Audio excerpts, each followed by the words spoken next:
And just like that, the football season is back. 87 days since we last saw Tottenham kick a ball. And well, it's been a relatively quiet summer, hasn't it? OK, breaking news coming to us from Tottenham. Let's go to Michael Bridge.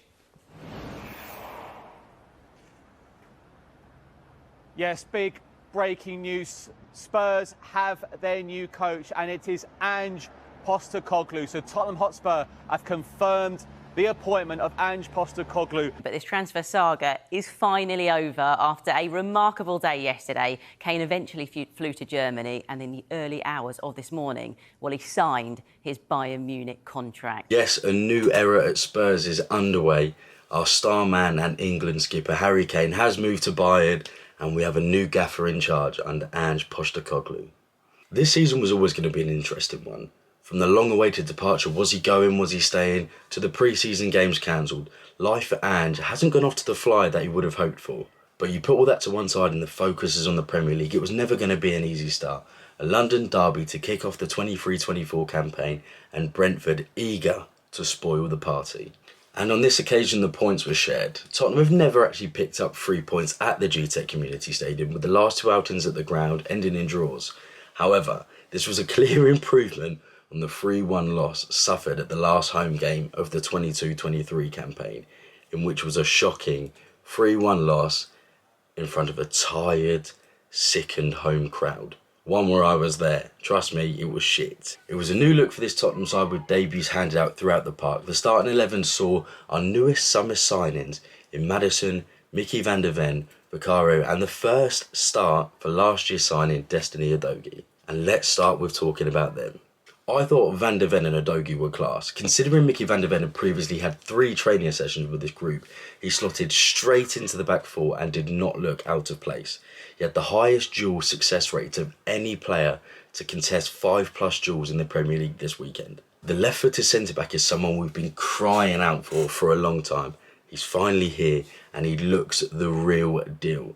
I was getting serious Jan Vertonghen vibes from him, from the way he was commanding the area to the way he was turning. I think we've got a really special player on our hands here.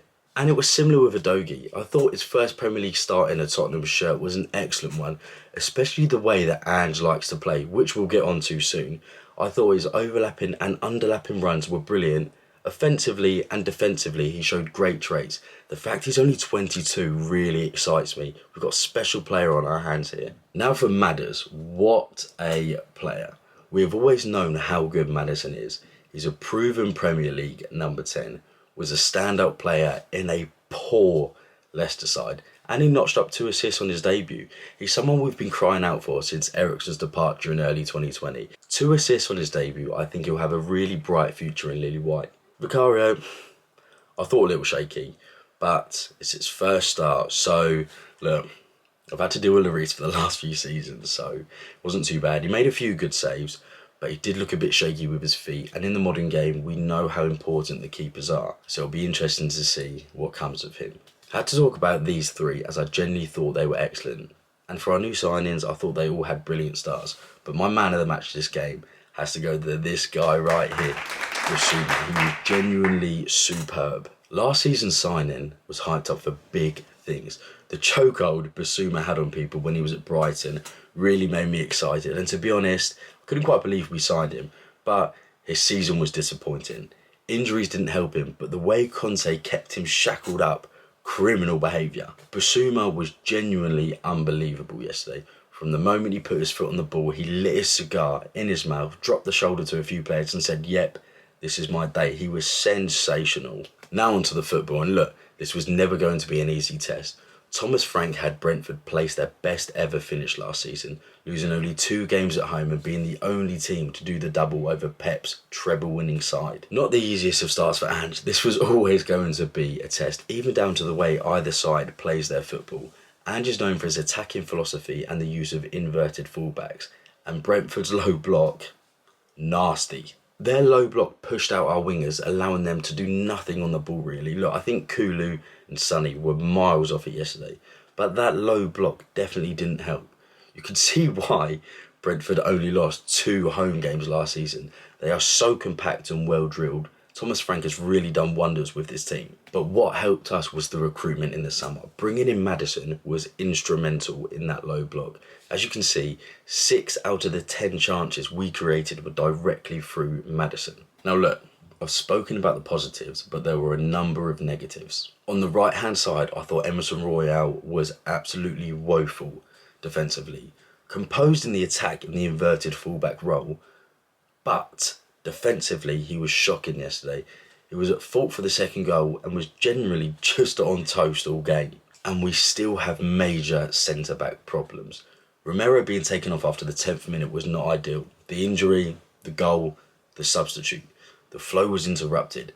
Van der Ven coming in was a great start, but we still need another centre-back. And look, I may be doing Davinson Sanchez a bit of an injustice there, because I didn't think he was too bad. But you know what Davinson Sanchez is like. Sometimes he makes Harry Maguire look like Cannavaro, and then sometimes he looks like the best centre-back in world football. He's so inconsistent and we really can't have that.